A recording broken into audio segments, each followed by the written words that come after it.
And Alice Hamel, of course, has been here. The three of us last year, last summer, met and fell in love with each other in Wichita Falls, Texas, at the Kodai workshop at Midwest Texas State University. Is that right? Midwestern State University. Midwestern State University, sorry. But she's a phenomenal person, and when I first met her last summer, I was like, you've got to come. You've got to come and talk with our students. You're just so awesome. So let me read you a little bit about her, and then you'll be really impressed. James Madison University 2016 Woman of Distinction Award winner and Director of Choral Activities, Dr. Joanne Vat-Chromy is a Maryland native who hails most recently from Tallahassee, Florida.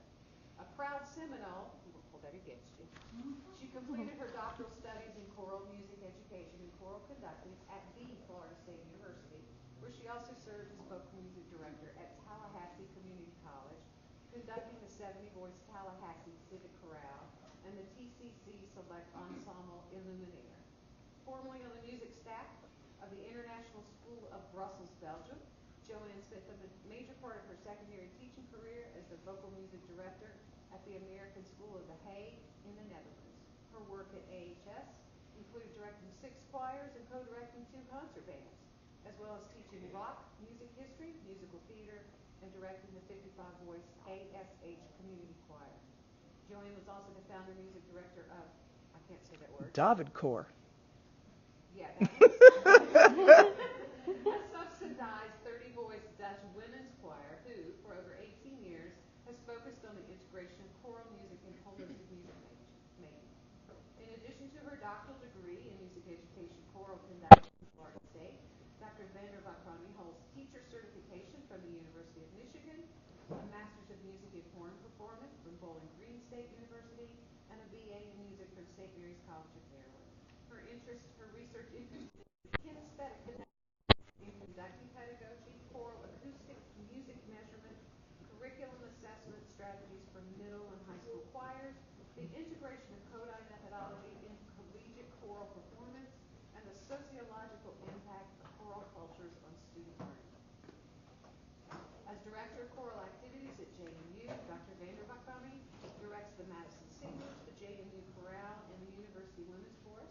Her academic responsibilities include graduate thesis supervision, undergraduate and graduate choral conducting, high school choral methods, and student teacher supervision.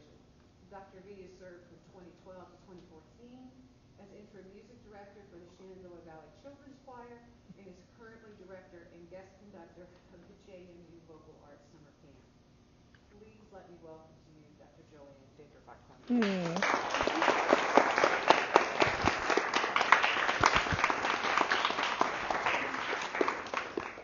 Hi, thanks for coming. And this tornado-y night. Thanks for inviting me on a tornado watch. Yeah, thanks. I'm going to talk to you tonight about something that I think about every single day, all day long.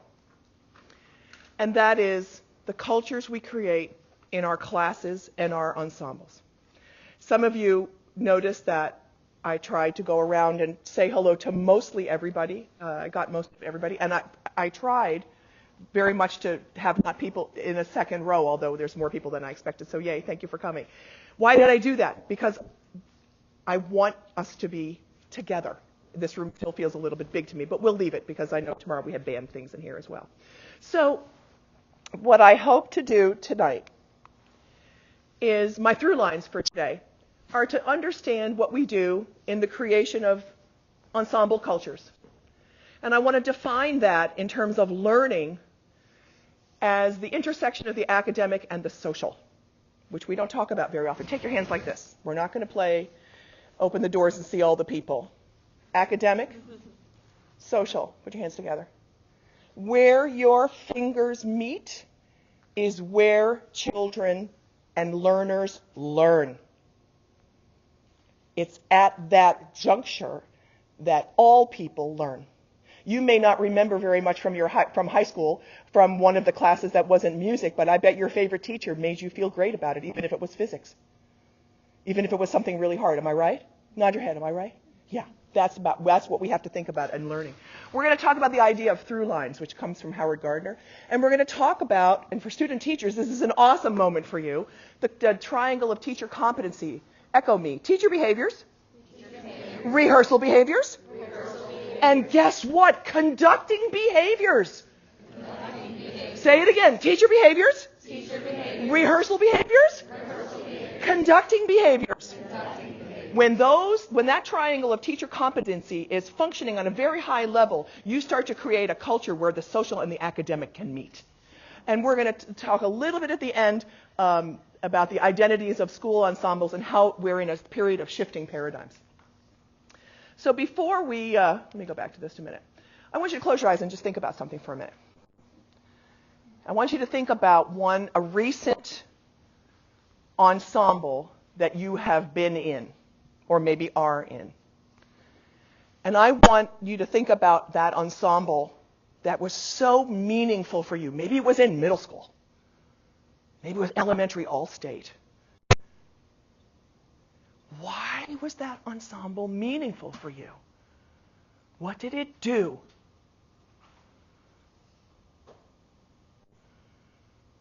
And then I want you to think about another kind of music experience where you felt disenfranchised.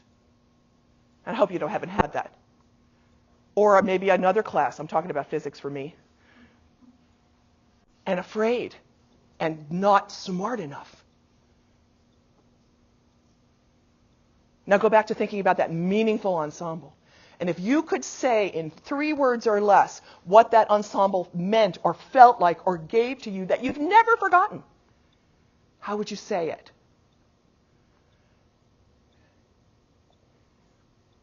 All right, open your eyes. Would you stand up?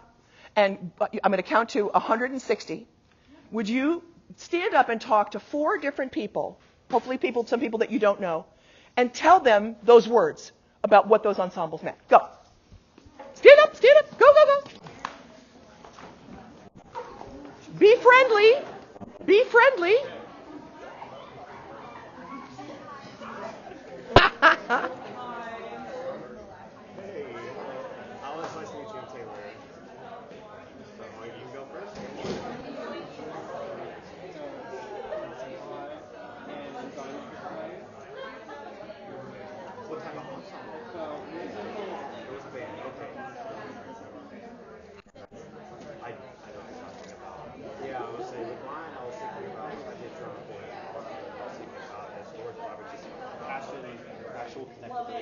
You guys go meet other people. Go, stand up, go, go. Yeah. Yes.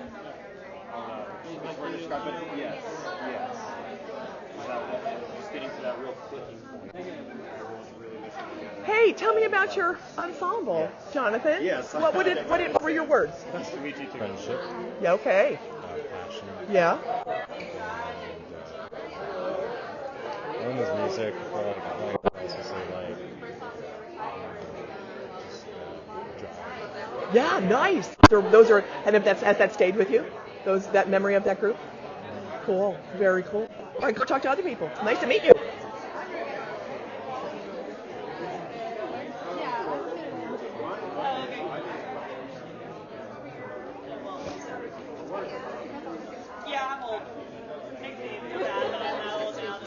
Hi, Hannah. What ensemble did that ensemble give you? What were your words?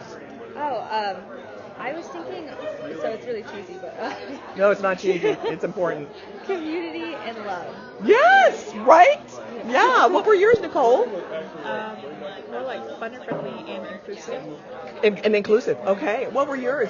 Hi, Caroline. I'm Dr. V. Hi. Community is a big one. Yeah. It was not territorial.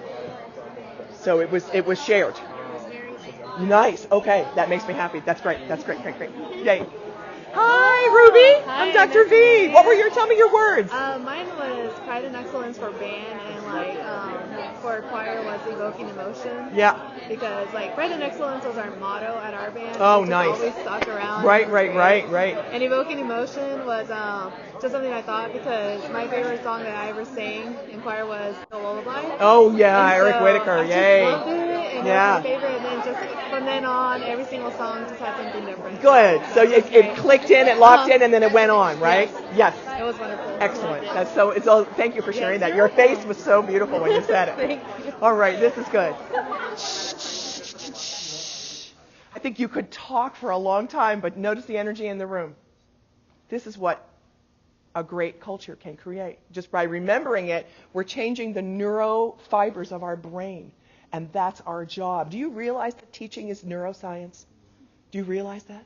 Every day, you're modifying behaviors, and you're creating endorphins in the brain. Would everybody raise your eyebrows up and down 10 times? Go. 1, 2, go, 3. Don't look silly. Don't look silly. Don't look silly. Don't look at other people. Oh, no. Oh, no. Yeah? Okay, good. Now you raise your cheeks up and down 10 times. Go. Go, go, go, go. You don't want to know about all the research about the lack of empathy in the tablet generation. Tablet face. Show me tablet face. Raise your cheeks up and down 10 times. Go. Yeah, good. This is not silliness. If you have a middle school choir that's grumpy, middle school band that's grumpy, have them raise their eyebrows 10 times and their cheeks 10 times. What did we do? We took endorphins out of the brain into the whole body, and the mood will shift. That's a great, and it's not a trick. It's a real active thing. I do it usually once a week with one choir or another at JMU. So, yeah. All right, so go back to your seats. Let's go on.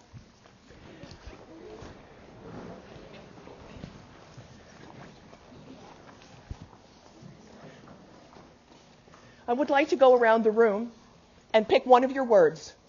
And just, could we start with you, Sydney? Is that okay? Yeah. I'm going to go around the room, and I want everybody to say their words that experience gave you. I came up with freedom to fail. I said it was professionalism. Importance. Friendship. Spiritual. Community. Inclusive. Appreciative. Purpose. Joy. Wholesome passion. Family. Challenged. Successful. I was going to say challenge. You can say it too. It's okay. Excellence. Emotional connection. Shared emotional experiences. Achievement. Invited. Challenged. Competent. Motivated. Warmth. Enveloped. Fun. Motivated. Achievement. Inspiration. Evoking emotion. Engaging. Belonging. Inspiring. Supportive. Trust. Not territorial. Warm. Hi, John. You just walked in. Okay. We'll catch you up. All right. Every day, all over the planet, in every subject, consciously or unconsciously, effectively or ineffectively, every teacher does the same thing.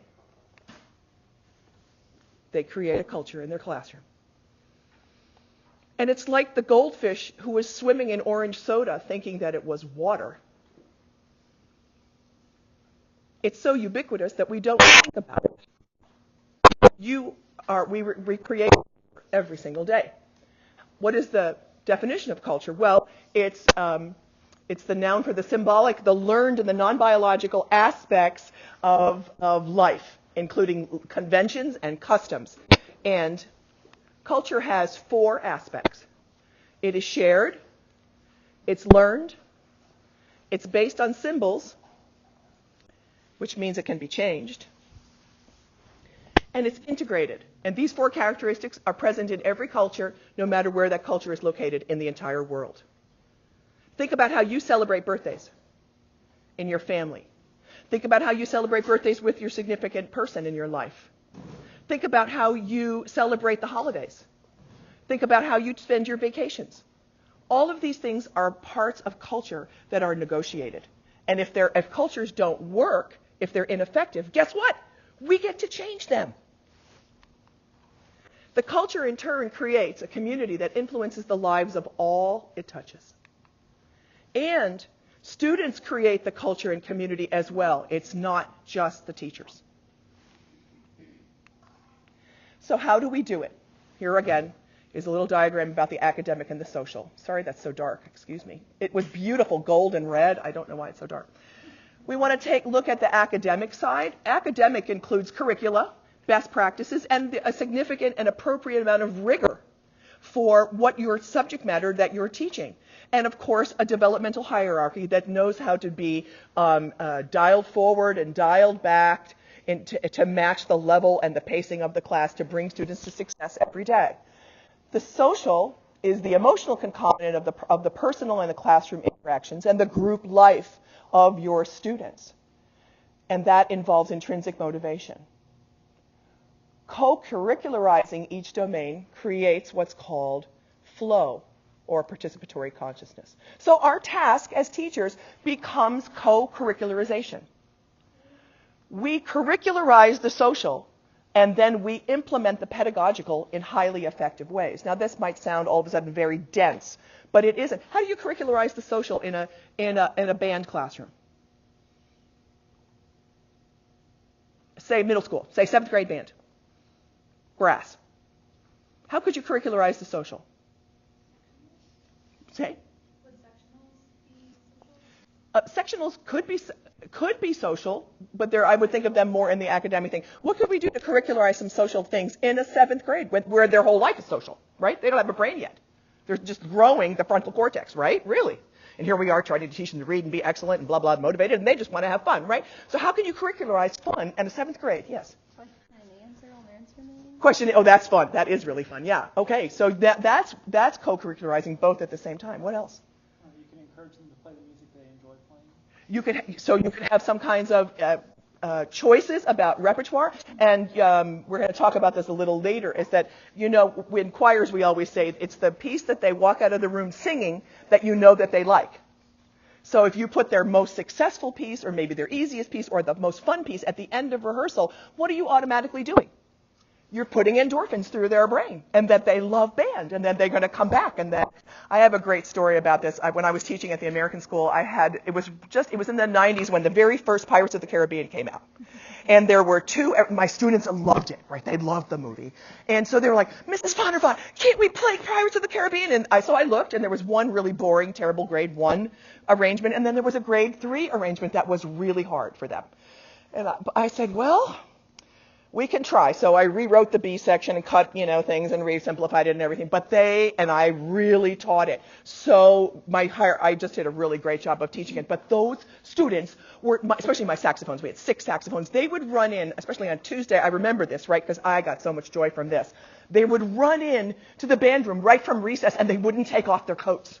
They would take out their saxophones and sit on the case and practice their music. And I would be like, don't sit on your case. It's okay. You can get them. Like, we have to play this piece, Mrs. Vondervon. We have to do it. We have to prove to you we can do it. So the concert, extravaganza, 6th grade band, they killed it. They crushed it. It was amazing. High school band stood up, standing ovation. The whole 500 people, amazing. And we had buddies after that, from the high school band to the 6th grade band. Well, look at my face. And I'm a choral director in Virginia, right? This was a moment where, thank you, Lord in heaven, that I've got the curricularization of the social and implemented the pedagogical really well, and they just bloomed. How many of you know what I'm talking about? Raise your hand. Don't you want to do that every day? You can do it every day. All right. I want to talk about through lines for a minute. Say through lines. Through lines. They're a teaching tool developed by Howard Gardner, so he's, of course, super famous because of his theory of multiple intelligences. And through lines are things that you state at the beginning of a curricular period, like a semester or even a year, and they form inner constructs or inner structures of learning. So students can hang them on the structure. Now, I'm going to go back for a minute. Excuse me for doing it this way. I put through lines up there. Those are not my topics for tonight. These are the through lines that I want to teach you, including what through lines are. Because after today, you're going to think about this. This is going to hang in your brain for the rest of your life. Hopefully, I'm going to make some things conscious for you that in a critical thinking way that are going to make you so much more successful. I just want to show you some of these. We have through lines at JMU. JMU is in James Madison University is in the Shenandoah Valley, 2 hours and 15 minutes southwest of Washington, D.C. It's beautiful. Beautiful place. And just like you have Dr. Hamill visiting you there, Dr. Hamill comes and visits us twice a year for a week as well for her residency. The choirs, these are through lines from, we do through lines every year, and students generate them as well. This is the number 1. Hashtag addicted to flow. And when the whole choral area now, 175 students, everybody knows about flow, which we're going to talk about. And number 4, I want you to look at. The concert is the celebration of what's already happened. What does this axiom bring to us as we prepare for the high-pressure, high-exposure concerts that exemplify the best of collegiate choral singing and expression? The concert is the celebration of what's already happened. Assessment, all state, it's not an end product. Every day is the day. And that through line, if you learn nothing else from me tonight, learn that one. I got that from a friend of mine, Jerry Luckhart, at University of Minnesota. Many years ago when he was in Brussels conducting. Never forgot it. Changed everything. Okay, we're going to jump into behaviors of best practice. Teacher behaviors, conductor behaviors, and rehearsal behaviors. Now, would everybody copy me? Let me come out here. Would you draw in the air a Likert scale, an air Likert scale? You ready with me? Just draw a line. Do it again. And okay, over here, make a line. Say highly ineffective. I'm going to draw a line here. Ineffective. Neutral. Effective. Highly effective. And over 6, master teacher. So do it again. Say them with me. Highly ineffective, ineffective, neutral, effective, highly effective, master teacher. So I always ask my students in high school methods class, right? So some of you are doing that now. Is it your job when you go out and teach students to be in this zone of the Likert scale? Say no. Say no. It is our job to be at minimum neutral, and that's not good enough anyway, but to be over in this side of the scale. Now close your eyes and think about something that you've done or taught or watched or something about teaching in the last couple days. When were your best moments? Did you do something or observe something that was so effective? And then think about something that you did in the last couple of days. You're like, well, next time I won't do that. And it's okay. You see, we're always working on this Likert scale because humans want to excel. We're built for that. Would you share with the people next to you on either side, what were your effective things? What did you do in the last couple days that are like super effective? Could it be as a student? If you're not teaching, did you have an effective rehearsal? Did you study effectively? Did you practice effectively? Talk. Go, go, go, go.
All right. All right, I want to share with you an effective thing I did this week at school. So we had snow on Monday and 80 degrees today at JMU. We had snow.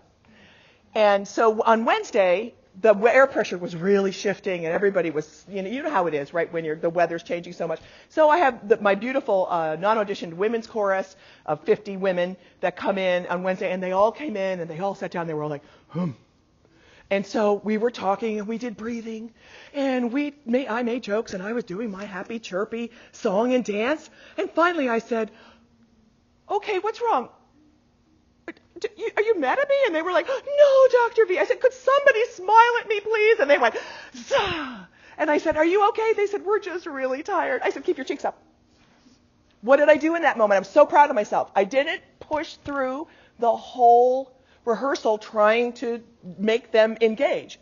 I asked them in a very sweet way, What was going on, and could they be responsible for being actively engaged in the rehearsal? We had a fabulous rehearsal. We always have fabulous rehearsals. But that little moment, I was so proud of myself because I figured it out. It was like, oh, just the air pressure, but I got to get. They have to come to the table. Anybody else want to share a story? Something effective they either did or saw this week? What about you, Kelsey? Something effective? My 6th grade boys almost never participate, and they participated this weekend and were very engaged and were smiling when they left the room, which I don't think has happened in my 2 years there. Yeah. Do you know what the hook or the switch was? We were reviewing instrument families, which we had done earlier in the year, Uh-huh. and a lot of my boys are like when I ask them questions, just because they have this know-it-all attitude, as we all know from 6th graders. And I bought plastic eggs on sale at Walmart, and so I had them make egg shakers with me, which is a little below their level, but they were just really excited to get to take something home and make something themselves. Oh, congratulations. You went home feeling good, right? Oh, yeah. All right. What about Ruby? What's something effective that you either saw or did?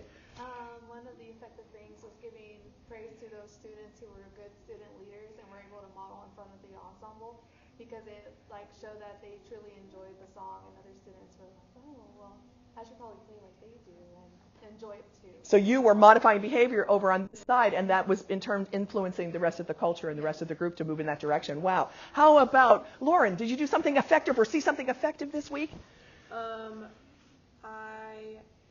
I'm student teaching right now. Here we go. I've been working a lot with the 9th grade advanced women's chorus, and we had a piece that's pretty simple, so they think that they have it memorized, but they always forget which section comes next in the piece.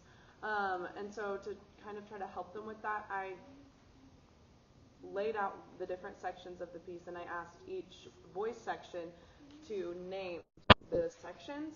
For example, there's this one where they're all doing something different, but they said it works together to create something. So they gave each section's names like that, and then I wrote them on the board in order, and so then it helps them make that connection, and the transitions got way better. So you did a structural analysis on an emotive level and an emotional affective level. Wow, super effective, super effective. How about one more? How about Paige? What did you do something effective or see something effective? I saw something effective this morning in Woodwind Methods with Mrs. Knighton and Dr. Himmel, and we had a debate, and getting to hear the opinions of some of the undergraduates in class was really cool, because we haven't really gotten to do that yet, with them actively, having a really strong opinion. So, yeah. Wow. Oh, yeah. Yay, yay, yay, yay. All right, we're going to talk about, there's so many things that music teachers forget sometimes that we're teachers, right? And when I'm talking about teacher behaviors, this could be for science class, this could be for economics class, this could be for an art class, it doesn't matter. Micro interactions, how many people know about this already? Yes. Say, micro interactions. I have tried to model throughout this whole talk so far micro interactions. I'm trying to say hello to people and meet names and tell me this and you teach this and la la la. It's harder in the beginning, but micro interactions are extremely important. Looking in the eye of people and looking at them with the most difficult student you have, look them in the eye with pure acceptance. Like, I honor you even though you're making me crazy at this moment. Yeah? Nod your head. Yes. It gets old teacher here. Old. Teaching many years. Yes. This is your power. This is your power, is to accept them where they are and move them. It's like herding cats, but you can do it. So micro interactions, knowing your students. You have to know their students. We as conductors, I conduct 3 choirs, and I just conducted an opera. I conduct big groups. Those groups will not become a meta identity unless each of them feel in some way connected with me in a good way on a personal level. It can be exhausting, but it's the only game in town. You can't just speak to you do speak to choirs, you do speak to bands, you do speak to orchestras, but you have to smile at them, and the kids know that you're talking to them personally as well as the ensemble. Nod your head. You understand? Yeah? Okay. Next thing, teacher magnetism. Raise your hand if you've ever heard of that before. Say, teacher magnetism. Say, charisma. Now, I'm a pretty crazy lady. You can tell. Also, I haven't had a lot of sleep, so I'm working hard right now at this moment, but I'm having a blast. Whatever your style is, You have to be magnetic. Because people walk in, think about how you are when you walk into your classroom, when you're a student or you've been a student. You walk in with your knapsack full of books and instruments and everything and metronomes and la, you put it down, and all your baggage is literally right around you, right? And then that's what all of your students do every day. We have no idea what happened at home, what happened at lunch, what happened in PE. It's enormous. Life is enormous. And our magnetism helps them for that moment find their center. Pat your heart. Close your eyes, find your center. You're already there, but I want you to just be there for a minute. I wish somebody said this to me when I was your age. You have permission to live in your center and issue forth the most effective behaviors that you have. You don't have to ask for permission. You don't have to wait. Your students are starving for that. Do you realize that? You can open your eyes now. Do you realize that your students are starving for that? And when you do it for them, they do it for each other. And that creates the culture. All right, respect. Of course, you know that.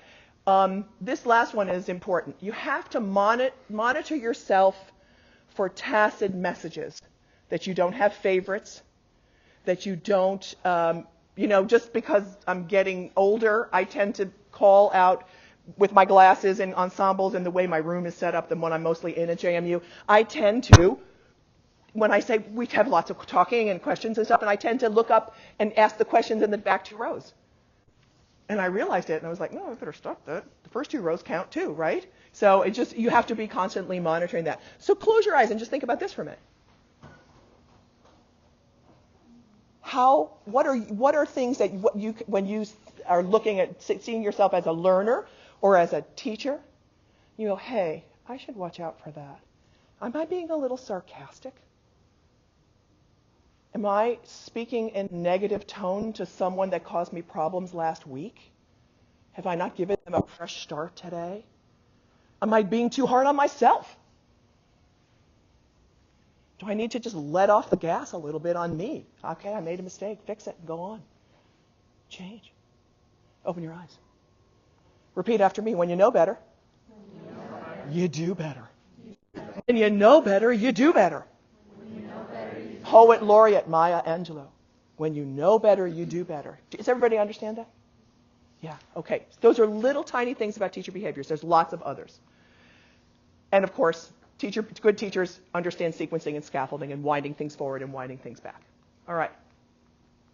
Rehearsal behaviors. Now we're leaving the zone of being a teacher and talking about being a music teacher. Okay, echo me please. Everything is related to everything. Everything is related to everything. You know, I spent a lot of time in my life playing French horn, actually. I played semi-professionally in Europe for a while, and I can't tell you how many years I wasted just looking at the first horn part. Why didn't somebody tell me to get a score and put it on my stand? I'm a lot older than you. I'm sure your teachers say that now. And to it wasn't until I went to Europe and I was like, this is where Beethoven lived, and this is where this was done, and this is where Haydn did the little organ mass. And I went into these places, and all of a sudden I realized I need to think about transfer. And we have to teach our students for transfer. Raise your hand if you understand the teaching for transfer a little bit. Okay. Rob, how would you think about that, teaching for transfer? Well, I understand what you're saying about transfer. Yeah. Teaching for transfer, not so sure. Okay, so the JMU, everybody knows Dr. V, transfer. So the other day, I was in dress rehearsals for the opera, and we have a fabulous young woman who's the choreographer, and assistant director. She's going to be an opera director famous someday. She's awesome. And for some reason, the dancers were missing something, and she just was really frustrated. And she said, it's like Dr. V said. We did it in this piece, and you have to transfer it to this piece. And everybody started laughing. We're not taught how to transfer in our upbringing. What's better, you're luckier and better than I am. But to think about asking your students to transfer. So here's a great tip, and you should write this down. Every day that you teach in front of students, you talk about what you did in the last period. You will remember that on Monday, we did pages 17 and 18 in our, with a rehearsal thread of diction and tuning, and it was really good. So today, our rehearsal thread is going to be doing all of the A prime sections, transferring that beautiful tuning and beautiful tone that we learned on Monday. Does everybody understand? And kids go, yep, yep. There you go. JMU students laugh at me because I'll say, like, do you remember like 7 rehearsals ago? I'll say that. Do you remember 7 rehearsals ago when we did this? And they'll be like, how do you know that, Dr. V? And because I wrote a longitudinal lesson plan. Oh, what a concept. And I just wind it forward and wind it back, right? But every time you refer to something that you've done before, you're asking students to be responsible for repeating that learning, and you're strengthening those neural pathways. Isn't that wonderful? It's so wonderful. Pedagogical transparency. I had to cancel a concert last week. We're doing Mahler's second next weekend. 2 concerts in Virginia Beach and at JMU.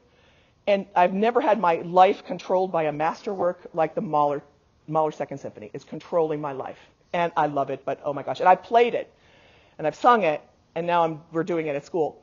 And so I made an executive decision to cancel. We had a concert because I thought they needed a warm-up for this, but they're ready. It's going to peak now, and I didn't want them to blow out their voices Wednesday before the tour. Well, I had to ask permission, of course, and blah, blah, blah. Nobody was mad. Everybody was happy. But I explained it in an email to my students. I was very clear. I said, I set the schedule like this. You are way ahead of schedule. Being rested and in good voice is more important than showing that you can already do it. And I had so many students write back to me, thank you, Dr. V. Thank you for explaining your thinking. That's what we were thinking too. Is there anything wrong with being transparent with students? No. I also canceled a test. It went out like wildfire at JMU. Dr. V canceled a test. I'm pretty organized, as you might guess. Why did I do that? I told him, you don't need it. You need to rest. I'll figure out those points. We'll just give them to you. And they were like, thank you, Dr. V. They didn't need it. Wind it forward. Go on. Does everybody understand? Does this give you a little sense of freedom? I had to struggle with it myself, and I'm old. It's like, oh, should I do this? Oh, what my average? What about this? Forget it. They don't need it. And I told them why, because they're doing great. Does everybody understand? All right. There's so much I can talk about lesson planning, and I'm not going to do that because I'm sure your teachers here do that amazingly well. But I do want to bring your attention to this one study by Judy Arthur, 2002. And it's about rehearsal design and energy. And she did a really fabulous study about this. And that in a developmental rehearsal sequence, it is optimal, we're talking about highly effective, to do your hardest pieces before the 2/3 of the way through the rehearsal. So if you have a 60-minute rehearsal, somewhere around 38.5 minutes is the 2/3 of the way through, and everything else is on the downhill slope. They're running out of energy, you're tired, their brains have been working hard. So how many of you, and I still do it sometimes at JMU, but I do it very much less than I would in my natural inclination. You know, you're working on your hardest piece because the concert's in 2 days, and you go right to the end of the bell, to the very, very last minute, pushing. That's not the most effective way to teach. It really isn't. So I want to call that rehearsal, that dissertation to you. Judy Arthur, 2002. You'll find it very easily on ProQuest. It's fabulous. Conducting behaviors. What, Dr. V? Are you crazy? What do you mean that my culture in my ensemble is affected by my physical gesture? If you think about conducting, when you get on stage for a performance or every day in a rehearsal, it's a nonverbal language, right? If I'm just doing this and I am a human metronome in the room, I will tell you for sure the culture of your group will not be musical. They will not be enthusiastic. They will not be interested because all they're seeing is this. Take your conducting super seriously. Super seriously. It's not the old ego, devo idea of the conductor. No. Get off the podium. Stand in the back of the room. But does everybody understand? Because your students are watching that all the time. And guess what? Elementary music teachers, they're the ones, not the people that are doing operas or conducting Mahler. The elementary music teachers are the ones that have to be the most gifted conductors. Even when you're kneeling on the floor with your students doing Orff instruments, how you conduct, if you don't snap your fingers, all of those things, you are giving them kinesthetic information that's setting them for the rest of their lives. Could I get more passionate about this? I don't think so. Has everybody got it? Close your eyes. Think about your conducting. What's one thing in your conducting that you can improve today, right now, just by attending to it? And maybe it's your somatic facial affect. Did you make a decision to improve something? Yes. Then I'm successful. I will feel it when I get back home. I promise I will. You have to be, thanks for opening your eyes, you have to be the best conductor you can be. Be on time and stay on schedule. I will stop in the middle of a sentence when it's time to go. I will stop in the middle. I'll go to the very, very last second, but I stop. It's a sign of respect. We start on time, we end on time. And avoid I statements. How many conductors do you know that say, I need this, I need this? I heard myself do it the other day. Oh, it slipped out. It's not about me. It's about us. And it's mostly about the music, right? So try to avoid I statements. I statements build up over time as it being about you. Students who are like, well, you need it. Well, it's a way of disenfranchising them. Get off the podium, use the whole space, and engage students in the conducting process. These are notes you have on your Google Drive, so you can think about this as well. And engage in reflection in the rehearsal process. I have students write in rehearsals. I had students write in band rehearsals. How do you get students to take time to reflect? Could you not make for your 6th grade band, your 7th grade band, your high school band, could they not make a journal? Could you not have them do it on their phone? Could you not have them do it on a tablet? Say, yeah. And ask them to write little things down. So you have a phone? We're going to do things right now. Would you, first of all, text someone you love and tell them that you love them and that you're so grateful they're in your life? Go. And then I want you to, somewhere on your phone, just write a little note to yourself about something you're thinking about right at this moment.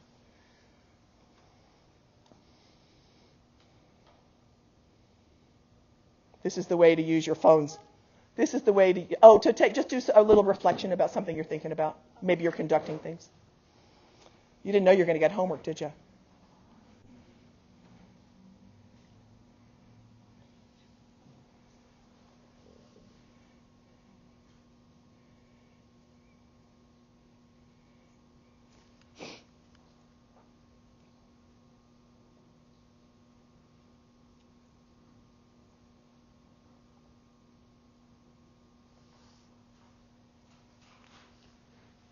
Did you feel what happened in the room?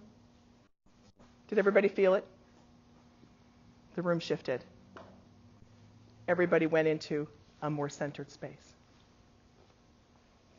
Fun ways to make our phones work for good with students. All right. We're going to talk about one of my favorite people on the planet. He's the professor emeritus from the University of Chicago, and he's still alive, but he's very old. And his name is Dr. Mihai Csikszentmihalyi. Could you say it, please? Mihai Csikszentmihalyi. And he was a researcher, and the theme of his life's work was he researched what made people happy.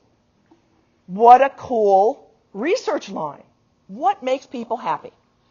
And he interviewed teachers and steel workers and potters and rock climbers and athletes and swimmers and musicians, and he identified 9 things from his research that all of those different diverse subject areas had in common. And so he named his findings a really, really complicated word. He named it flow. And there's several fabulous books. One of them is called Flow by Csikszentmihalyi, and you should read them because they're amazing. So this little chart is what I think about every day. So the bottom level, the bottom axis, is talking about skill. And the left axis is the challenge level. So if I have a 6th grade band and their skill level is very low, and I give them a grade 4 piece, they're going to be up in the anxiety level. They're going to be nervous. They're not going to feel able to be successful. If I have a high school group that's a very high skill level, and I give them a piece that's very medium, they might be relaxed about it, and they might that might be a good piece to have as a sense of control. But if I can get the skill level and the challenge level right for my repertoire, I will have my ensemble hit flow. And if the concert is the celebration of what's already happened, don't we want our concerts to be a flow experience? A goosebump moment? An unforgettable, meaningful experience like the one we thought about the very first exercise we did today? When my culture is balanced between the academic and the social, you can have flow moments in almost every class. And that's my goal for my choirs at school. I want to have a moment every day or every other rehearsal when everybody has, and we talk about it. We have like flow alerts.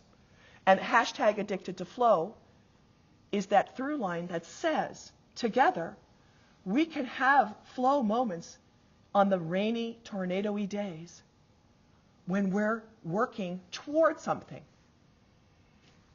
This chart, I think about every day. I think about the energy. I think about how I'm pacing my rehearsal. I'm thinking about the repertoire that we're doing. How many of you had a flow experience today? Something doesn't have to be in school. Just could be somebody called you. Maybe you got a beautiful card from a friend. It made you feel wonderful. Anybody have a flow moment today? You don't have to tell what it is. I've had like 17,000 flow moments today. It's been awesome. Yeah. Csikszentmihalyi has a lot in common with Maslow and his transpersonal things. And Maslow said about the transpersonal in music and in life, he said, you can't command it to happen. Wouldn't it be nice? I would like a flow moment right now.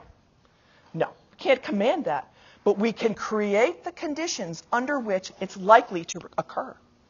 The culture I build in my classroom between the academic and the social creates the conditions under which flow is likely to happen. I had a wonderful experience happen last November,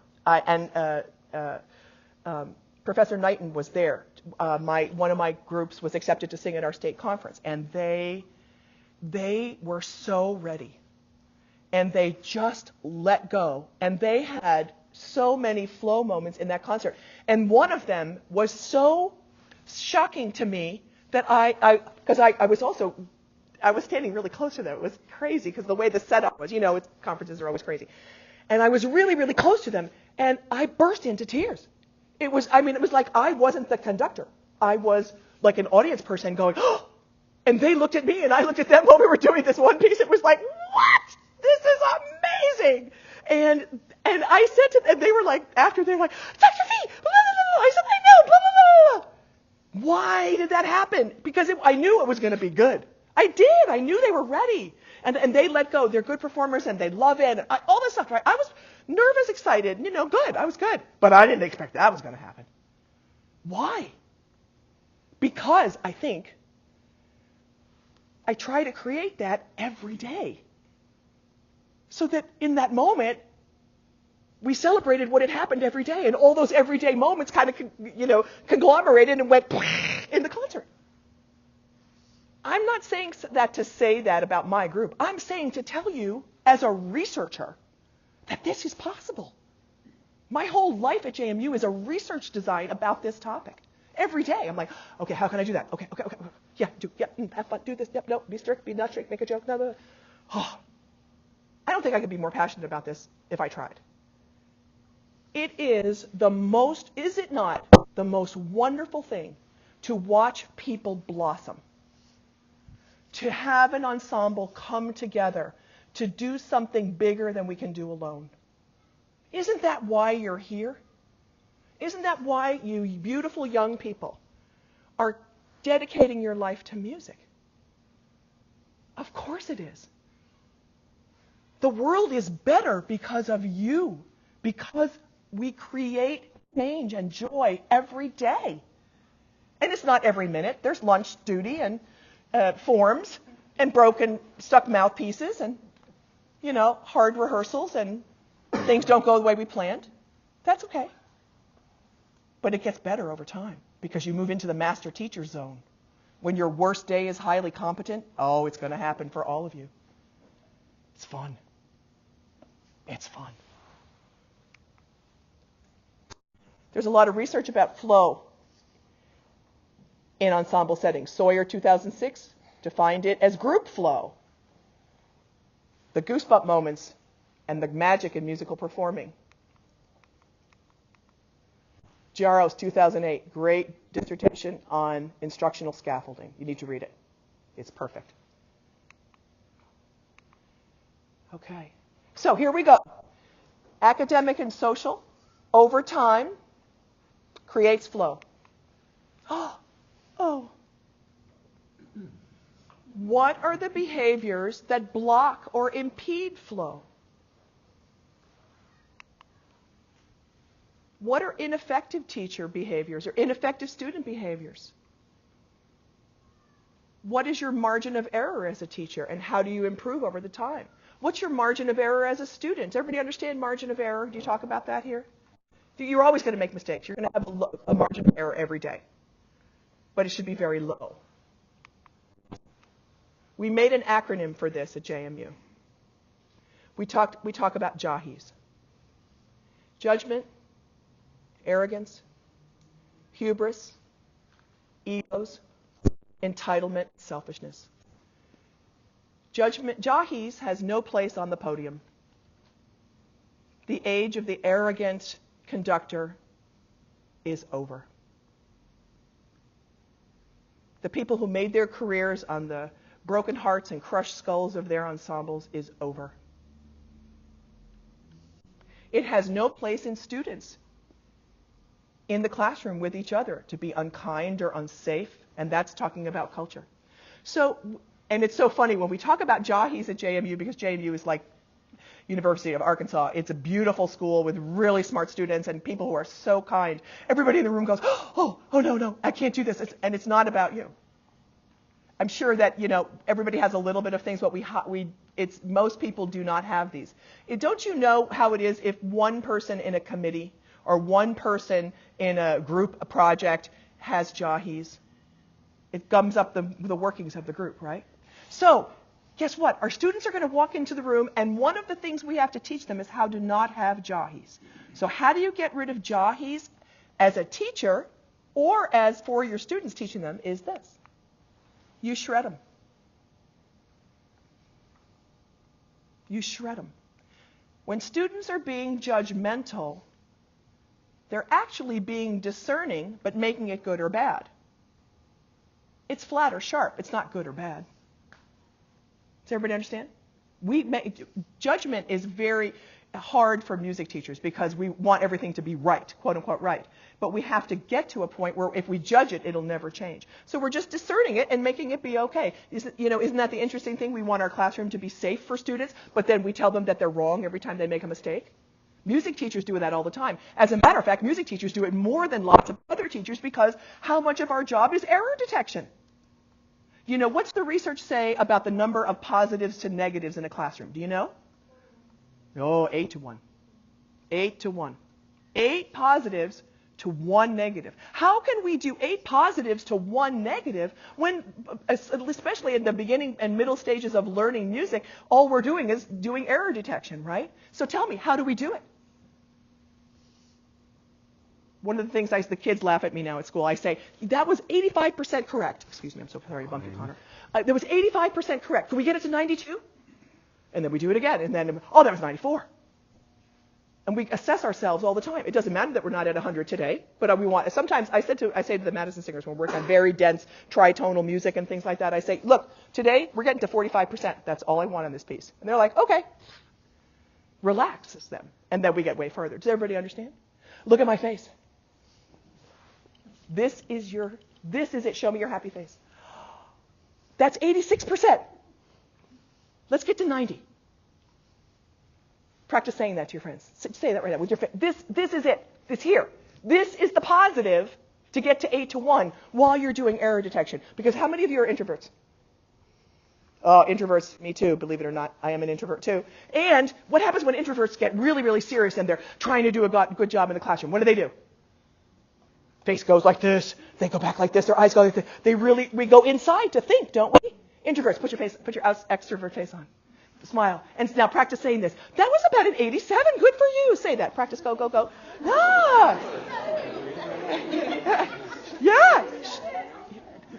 And then you say things like, yes, last rehearsal we went from 50 to 75. Today we went from 75 to 87. Where do you think we're going to be next rehearsal? You think we'll get to 94? And then students will some of the really advanced students will say, then they're all worried about what's going to stop them from making it to 94. Wonderful, right? Is everybody getting this a little bit? Okay, these are habits. So arrogance, and it's interesting to think about arrogance in music. Arrogance is actually covering up a misunderstanding about your relationship with music. Mozart was not bigger than music. Mahler wasn't bigger than music. David Bowie wasn't bigger than music. Beyonce is not bigger than music itself. So there's nothing to be arrogant about, right? And when we start to get that humility of that we are a channel for music on the planet, arrogance goes away. Hubris is thinking that it's all about you, is teaching students to be respectful of each other. And all of these behaviors, when you shred them, selfishness, sometimes students are selfish. And we have to just teach them to be mindful of other people. Then their selfishness goes into the right direction. When you can take these kind of ineffective behaviors and turn them into effective behaviors by curricularizing them, you create a culture in a classroom, in an ensemble, that people don't want to leave the room when the class is over. It's like, get out of here, go. You got other classes to go to. That's our job. We get to do that. Are you feeling hopeful about it? No? Yes? Yeah? Lie to me and say yes. Absolutely. All right, so flow is really the intersection of effective social and academic behaviors of teachers and students. All right. Okay, good. We're just closing up. Good. I'm going to leave this. I think we don't have time to talk about this. And Dr. Abrams is becoming so well known about the changing paradigms of ensembles on our planet. So I think we're going to run out of time on that. These 2 pages are very fun for you to be thinking about for bringing change and new kinds of ideas into ensembles. So when you know better, you do better. So just close your eyes for the last little few minutes here, and we're going to just talk about this. What are you going to change, improve, ameliorate, do differently or more mindfully in order to create a more conscious culture on purpose in your classes, ensembles, and rehearsals? We talked about teacher magnetism. We talked about conducting. We talked about micro interactions. We talked about repertoire and engendering flow. We talked about creating meaning.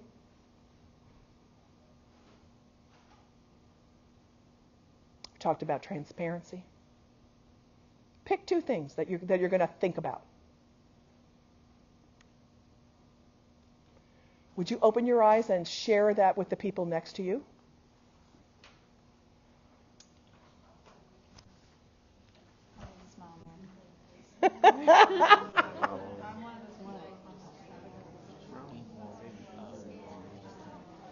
All right, I got 1 minute. I'll stop right on time. What are you going to do? What are you going to think about? I don't know. Too much? Yeah, I don't know. Okay, good. That's okay. You'll think about it.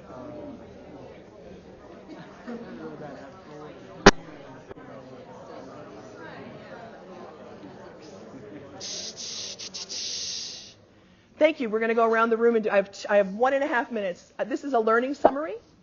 Except for talking about identity of school ensembles, we didn't. That's in your notes. So that's something that I would have to come back and talk about. And you have Dr. Abrams, so you don't even need me for that.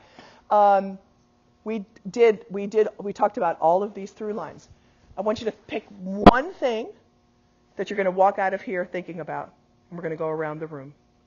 Could we start over here? One thing. What? Could you just pick one thing that you just thought about that you're going to walk out of here thinking about? We're going to go around the room one last time. Ensemble culture. Okay. Making it okay for kids who are scared to try. Thinking more about getting to the flow of things. Accepting where people are on their academic journey. Judgment versus discernment. Knowing that every day is the day and the concert is just a celebration. Showing the hard kids that I'm happy they're there. Being more positive. Also instilling positivity in everything. Ensemble culture. Honoring and accepting every student. Ensemble culture. The 8-to-1 ratio in a classroom. Yeah. Having empathy for everybody, always. Making positive connections with other students. Getting to know students more at my intern school. The 8-to-1 ratio. Helping every student feel welcome and accepted. 8-to-1 ratio. Actually more with connecting. And the concert is a celebration of what already has happened. The 8-to-1 ratio. Ensemble culture. Micro-interaction. Concert as a celebration. Energizing. Socialization. 8-to-1 ratio. 83 to 94. Conducting gestures. Yes. Trying to do more of the flow, or research that, learn more about it. Connecting with students. Being more musical with conducting patterns. Were you? I don't know about. Do you want to share something? Triangle of teacher competence. Wonderful. Being more positive, not just about my students' performance and their ability, but my own teaching. Yay. Myself. Do you want to share anything? I don't know when you came in. I'm so sorry. I've been here about 10 years. Okay. Well, welcome. In general, expect flow to happen. Keep an eye out for it. Yeah. You are awesome. Can I thank you so much for coming? And thank you. Can you clap for you, please? You're awesome. There you go. Thank you so